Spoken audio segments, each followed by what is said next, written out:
हरे कृष्णा। ओम नमः शिवाय।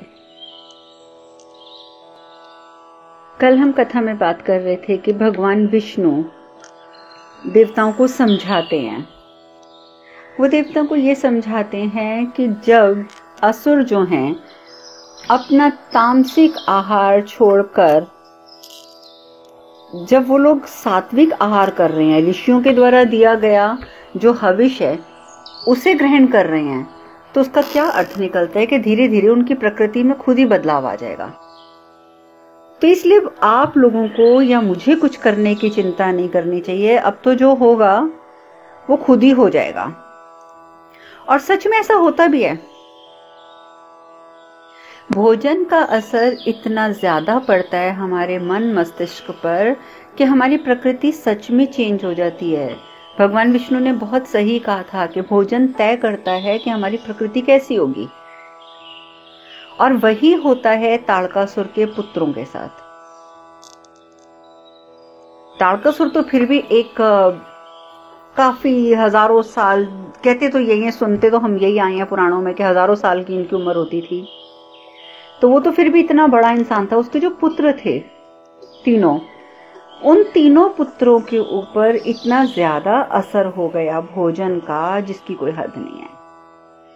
एक दिन दरबार में बैठे हुए थे ताड़कासुर भी, उसके पुत्र भी और बहुत सारे लोग। तो वो क्या करते हैं कि 2 गंधर्वों को पकड़ के ले आते हैं। अब जब गंधर्वों को बांध के लेके आते हैं तो ताड़कासुर कहता है कि तुम्हारी निष्ठा तो अभी भी इंद्र के प्रति है, तुम जानते हो कि स्वर्ग पे हमारा राज्य है, फिर भी तुम्हारी जो निष्ठा है वो इंद्र के प्रति है, इसलिए तुम्हें सजा तो मिलेगी। और तुम्हारी तो एक ही सजा है कि तुम लोगों को मृत्यु दंड दिया जाए, तुम्हें मृत्यु दंड ही मिलेगा। तो सब लोग सुन रहे होते हैं, उसके जो दरबार में लोग बैठे हुए हैं सब देख रहे हैं, सुन रहे हैं। वो आगे बोलता है ताड़कासुर, कहते हैं कि और तुम्हारी मृत्यु होगी हमारे पुत्रों के हाथ। उन दोनों गंधर्वों को बोलता है कि तुम इंद्र के प्रति निष्ठावान हो ना, तो इसलिए तुम्हारी मृत्यु जो है वो निश्चित है और मृत्यु होगी हमारे पुत्रों के द्वारा, हमारे पुत्रों के हाथों। तलवार उठाता है ताड़कासुर, तलवार उठा के विद्युन्माली को देता है। तो विद्युन्माली तलवार पकड़ भी लेता है, ठीक है। पकड़ के जैसे गंधर्वों की ओर उठाता है तो उसकी जो आत्मा है ना वो उसको इजाजत नहीं देती कि वो इनकी हत्या करे, क्योंकि वो जानता है कि ये बेकसूर है। उसके हाथ वहीं के वहीं रुक जाते हैं। ताड़कासुर बड़ा हैरान होता है। ताड़कासुर क्या करता है कि अपने तलवार उसके हाथ से लेता है, दूसरे पुत्र को देता है, तो दूसरा पुत्र भी वही करता है, तीसरे पुत्र को देता है तो तीसरा पुत्र भी वही करता है। तीनों पुत्र जो हैं तलवार पकड़ने के बाद भी उनकी हत्या नहीं करते। ये क्या था? ये सात्विक भोजन का ही तो असर था कि जो असुर थे वो भी आज मतलब देवों जैसा व्यवहार कर रहे थे। अब शुक्राचार्य जी जो होते हैं, जो गुरु हैं दैत्यों के, वो बहुत ध्यान से सब कुछ देखते रहते हैं, पर वो बोलते कुछ नहीं, वो सब कुछ बैठ के निहारते रहते हैं। तो जब तीनों पुत्र ही हत्या नहीं करते उन दोनों गंधर्वों की, तो ताड़कासुर उन तीनों का चेहरा देखने लग जाता है। और आप जानते हैं विद्युन्माली क्या बोलता है? विद्युन्माली कहता है कि इनके अपराध के अनुपात में इन्हें मृत्यु दंड तो मिलना ही नहीं चाहिए, क्योंकि इनका कोई बहुत भयानक अपराध तो है ही नहीं है, बल्कि इन्हें तो प्राणदान दे देना चाहिए कि मेरी नजर में तो इन्होंने अपराध किया ही नहीं है। ये बात विद्युन्माली कहता है। और उधर जो दोनों भाई हैं वो कहते हैं, हाँ विद्युन्माली, हम भी तुम्हारी बात से सहमत हैं, हम भी तुम्हारी बात से सहमत हैं, और अपने सैनिकों को आदेश देते हैं इन्हें स्वतंत्र कर दो, और सैनिकों से उनकी रस्सी खुलवा के उन्हें भेज देते हैं। इतना बदलाव आता है सिर्फ भोजन से। तो शुक्राचार्य ये देख तो सब कुछ रहे होते हैं, लेकिन अब ताड़कासुर के प्रति उनकी निष्ठा है। वो एकदम गुस्से से कहते ये क्या किया तुम लोगों ने? तुम्हें आभास भी है कि ये कार्य करके तुमने अपने पिता की आदेश की अवहेलना की है, अपने पिता के आदेश की अवहेलना करी है, तुम जानते भी हो तुम लोगों ने क्या किया है।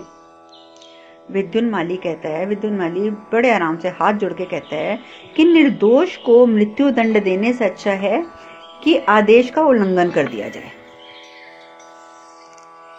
शॉर्ट में, संक्षिप्त में उत्तर देता है। कहता है गुरुदेव, एक निर्दोष की हत्या करने से तो अच्छा है, उसको मृत्यु दंड देने से अच्छा है कि पिता के आदेश का उल्लंघन कर दिया जाए।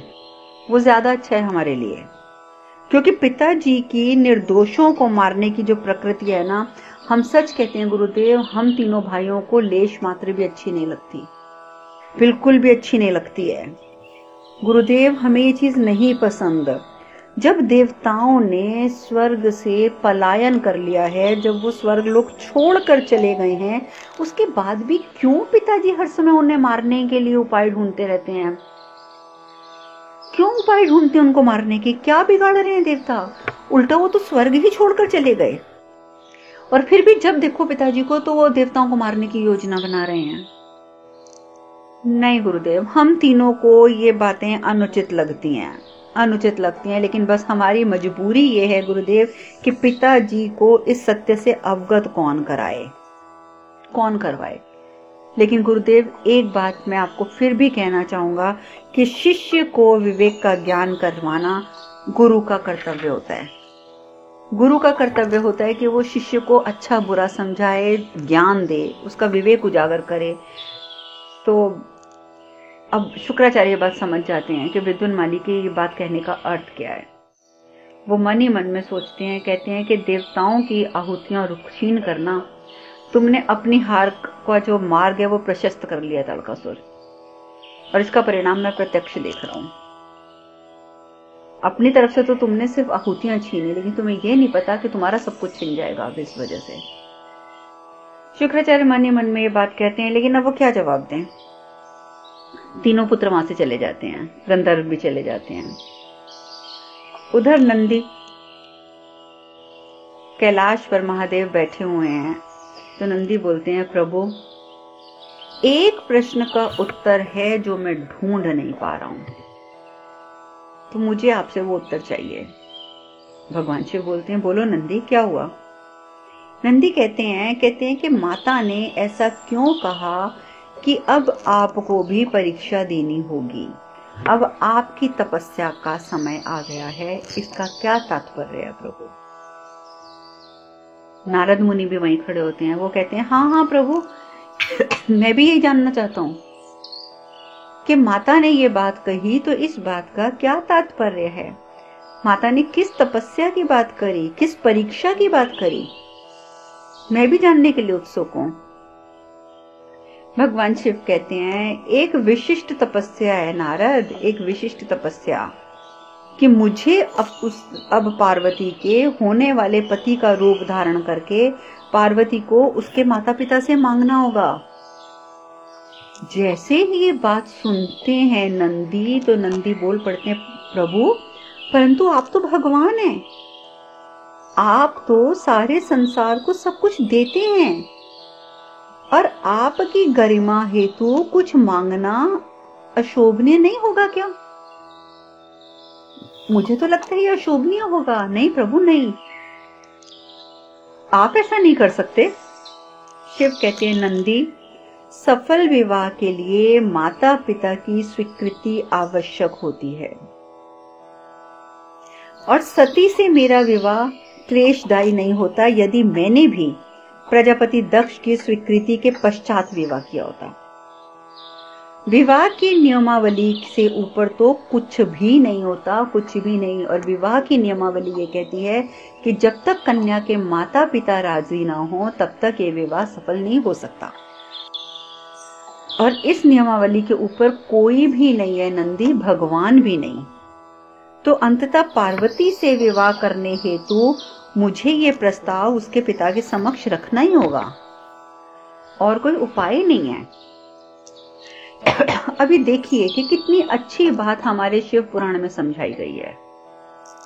एक एक नियमावली का उल्लेख किया गया है, हमारे सांसारिक नियमावली का, कि भगवान शिव तक कह रहे हैं कि नियमावली के ऊपर कुछ नहीं है। यदि कन्या के माता पिता राजी नहीं है तो वो शादी कभी भी सफल नहीं हो सकती। और मैं नाम तो नहीं लूंगी, लेकिन मेरे ग्रुप में, हमारे ये व्हाट्सएप ग्रुप में कई लोग ऐसे हैं जो इस तरीके का विवाह कर चुके हैं और अब पछता रहे हैं। कई लड़कियां हैं ऐसी जो आज ना अपने पति के घर के लायक हैं, ना अपने माता पिता के घर जाने लायक रही हैं। तो नतीजा तो देखिए, हमारी हर कर्म का फल तो हमें मिलना ही मिलना है। कई बार हमें तुरंत मिलता है, कई बार बाद में मिलता है, लेकिन शादी एक ऐसा कर्म है कि जिसका फल तो हमें भोगना ही भोगना है। ये सत्य है कि शादी का कर्म जो हम भोगते हैं वो हमारे पिछले जन्मों के कर्मों पे आधारित होता है। हमें कैसा पति मिलेगा, हमें कैसी पत्नी मिलेगी, ये हमारे प्रीवियस कर्म यानी पूर्व जन्म के कर्म निर्धारित करते हैं। आज अगर हमारा पति गलत है या अगर आज हमारी पत्नी गलत है, तो जरूरी बात है कि वही रूप में हम वही कुछ पिछले जन्मों में करके आए हैं जो इस जन्मों में हम भुगत रहे हैं। तो इसीलिए मैं सबको बार बार कहती हूँ कि अब जो हो गया सो हो गया। पति पत्नी कर्मों के हिसाब से मिल गए हैं, तो अब उन्हें दोष मत दो, उनको स्वीकार कर लोगे और स्वीकार करके शिक्षा ग्रहण कर लोगे कि ये आत्मा आपकी जिंदगी में आपको क्या सिखाने आई है, तो उसी दिन आपका पति बदल जाएगा, उसी दिन आपकी पत्नी बदल जाएगी, आपका पूरा का पूरा भाग्य बदल जाएगा। लेकिन खैर, हम ये कर्मों पे कहां पहुंच गए। हम बात कर रहे थे नियमावली की। तो हमारी शास्त्रों की नियमावली यही कहती है कि कन्या के माता पिता की स्वीकृति के बिना विवाह कभी सफल नहीं होता। तो हर कन्या को अपने माता पिता की स्वीकृति को लेकर ही विवाह करना चाहिए। स्वीकृति के बिना विवाह नहीं करना चाहिए, क्योंकि बाद में कुछ ज्यादा पछताना पड़ता है। नंदी कहते हैं कि किंतु आपकी बातें सही होते हुए भी मैं आपसे सहमत अभी भी नहीं हूं।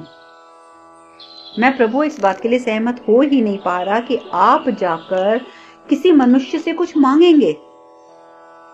शिव कहते हैं कि यदि ये कार्य मैं नहीं करूंगा तो फिर कौन करेगा। अच्छा चलो, तुम्हें लगता है ना कि भगवान के लिए अशोभनीय है कुछ मांगना, तो कैसा होगा कि अगर ये कार्य चलो मैं ना करूं और एक नट कर दे। तो सब कहते हैं, नंदी कहते हैं मैं समझा नहीं प्रभु। कहते अरे समझा तो रहा हूं ना कि मांगने का जो कार्य है वो मैं भगवान बन के नहीं करूंगा, एक नट के द्वारा कर लेता हूं, यानी कि मैं एक नट बन जाता हूं।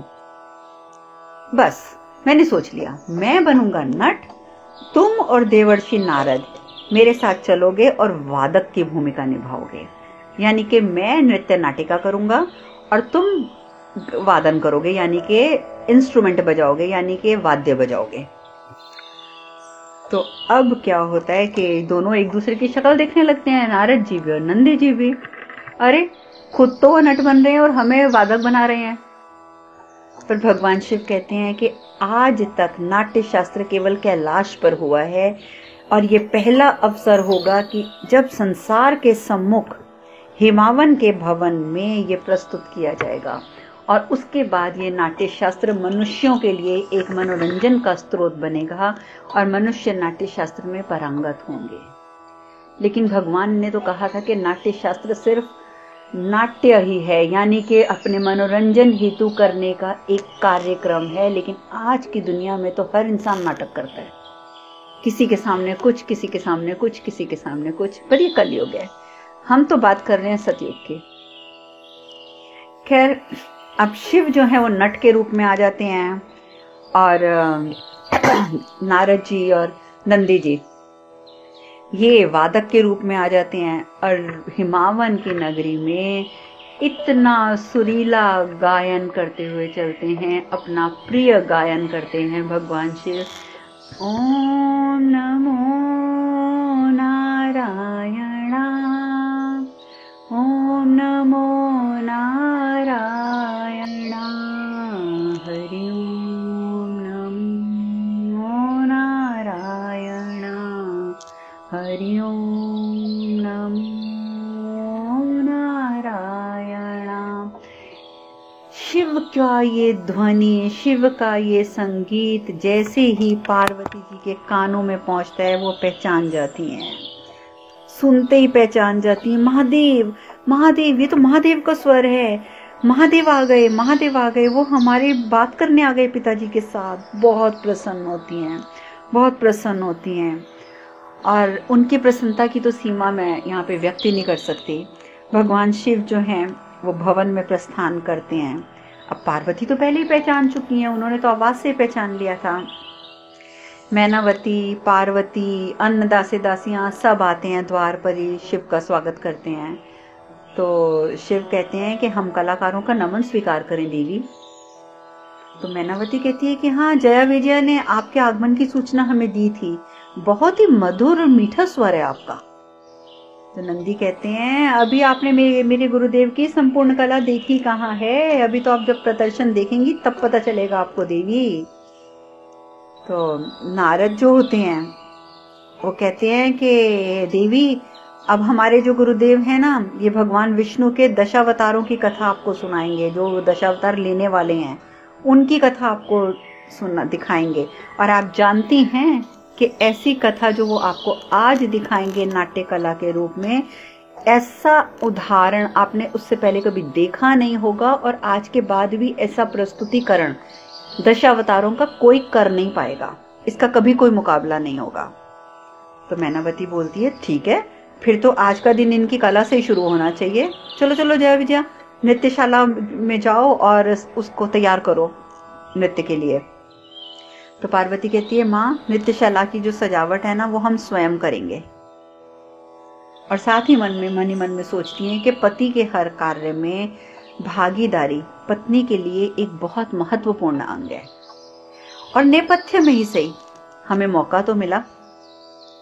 अब जब ये विचार पार्वती जी के मन में चल रहे होते हैं कि नेपथ्य में ही सही हमें मौका तो मिला, शिव भगवान कहते हैं अति उत्तम है, अति उत्तम। नेपथ्य के कलाकारों की भूमिका जो होती है वो बहुत ही महत्वपूर्ण होती है, क्योंकि नेपथ्य में कार्य करने वालों की भूमिका मैं समझता हूँ कि नाट्य की भूमिका अदा करने वालों से भी ज्यादा होती है, किसी भी प्रकार से कम नहीं होती है, क्योंकि उन्होंने सुन जो लिया था कि पार्वती माता के हृदय में क्या चल रहा है। तो साथ ही वो कहते हैं कि ऐसी भागीदारी उच्च कोटि के सृजन को जन्म देती है, क्योंकि एक नृत्यकर्ता, एक नाट्यकर्ता अगर कहीं पे जाकर नाट्यशाला में नाट्य कर भी रहा है और वो नाट्यशाला गंदी है, व्यवस्थित नहीं है, तो लोग वो आनंद नहीं ले पाते हैं। तो इसीलिए भगवान शिव कहते हैं कि नेपथ्य में रह के, यानी कि छुप के जो कार्य किए जाते हैं, जो पर्दे पे नहीं आते, जो लोग जो पर्दे के पीछे कार्य करते हैं, उनकी भूमिका भी बहुत बहुत बहुत महत्वपूर्ण होती है। खैर, शिव द्वारा नाट्य का प्रदर्शन किया जाता है पूरे भगवान विष्णु के 10 अवतारों की, जो मेन 10 अवतार हैं, वैसे तो 24 अवतार हैं कुल, लेकिन जो मुख्य 10 अवतार हैं जिन्हें दशावतार कहा जाता है, उनका पूरा चित्रण वो करते हैं नृत्य कला के द्वारा, नाट्य कला के द्वारा। और सब लोग मंत्र मुग्ध होकर देखते हैं, मंत्र मुग्ध होकर कि जैसे कोई पलक नहीं झपकना चाहता। और जब 10 के 10 अवतारों का पूरा चित्रण सामने कर दिया जाता है, मैनावती कहती है कि आपकी कला वास्तव में अतुलनीय है, अतुलनीय। ऐसी संरचना हमने, ऐसा स्वरूप, ऐसी रचना हमने पहले कभी कहीं नहीं देखी। हम आपका सम्मान स्वयं करना चाहते हैं। और अपने दासी दासियों को इशारा करते हैं, वो लोग बड़ी बड़ी थालियों में हीरे, ज्वारात, मोती, न जाने क्या क्या कीमती सामान भर के ले आते हैं। तो वो भगवान शिव को कहती हैं कि ये हमारी तरफ से एक छोटी सी भेंट है, इसे आप स्वीकार कीजिए। शिव कहते हैं कि मैं यहाँ इन मूल्यवान वस्तुओं के लिए नहीं आया हूँ महारानी, इन्हें मैं स्वीकार नहीं कर सकता। अब मैनावती सोच में पड़ जाती हैं।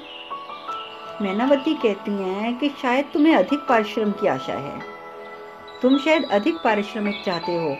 कोई बात नहीं, चलो तुम खुद ही अपना पारिश्रमिक तय कर लो, जो मांगोगे वो मिलेगा। शिव मुस्कुराने लगते हैं नट के रूप में, कहते हैं पुनः विचार कर लीजिए देवी, हो सकता है कि जो चीज मैं मांगूं, जो चीज मुझे चाहिए वो अमूल्य हो। पार्वती ये सब सुन रही होती है और मुस्कुराती रहती है, क्योंकि उन्हें तो मालूम है कि शिव क्या मांगेंगे, वो जानती हैं कि शिव पार्वती को मांगेंगे। पर मैनावती तो ये नहीं चाहती, उनको तो जानती नहीं वो तो बिल्कुल भी ये बात। वो कहती है मांगो नट मांगो। तो शिव कहते हैं अवश्य मांग लेता हूँ, लेकिन मुझे वचन चाहिए कि मैं जो मांगूंगा वो आप देंगी। मैनावती कहती है अरे बाबा, हम वचन देते हैं, तब तक हिमावत, आपको बताया था ना तीर्थ यात्रा पे गए हुए थे, वो भी वापस आ जाते हैं। वो भी पीछे खड़े हुए सब देख रहे होते हैं कि क्या सब चल रहा है ये। तो कहती है, मैनावती कहती है, हाँ हाँ हम वचन देते हैं, मांगो, क्या मांगते हो? तो शिव कहते हैं कि मैं आपकी पुत्री से विवाह करना चाहता हूँ। जैसे ही वो ये बात कहते हैं, पार्वती, प्रसन्न और बाकी सब के सब क्रोधित, बुरी तरीके से क्रोधित। मैनावती तो चिल्ला पड़ती है, अपनी मर्यादा में रहो नट, हम तुम्हें तुम्हारी कला का पारिश्रमिक देना चाहते थे और तुम अपना ओछापन दिखा रहे हो, और तुमने अपना ये ओछापन दिखाकर हमारा अपमान किया है। शिव कहते हैं कि आप अब अपने वचन की पूर्ति कीजिए महारानी, और पार्वती मुझे सौंप दीजिए। मैनावती चिल्ला पड़ती है, दुष्ट निकल जाओ यहाँ से, निकल जाओ यहाँ से। अब आगे क्या होता है, किस प्रकार से शिव को निकाला जाता है वहां से या नहीं निकाला जाता है, और क्या होता है, ये चर्चा अब हम कल करेंगे। आज हम कथा में यही विश्राम लेते हैं। हरे कृष्ण कृष्ण कृष्ण हरे हरे, हरे राम राम राम हरे हरे। आप सब खुश रहें, सुखी रहें, स्वस्थ रहें। हरे कृष्णा। ओम नमः शिवाय, ओम नमः शिवाय, ओम नमः शिवाय।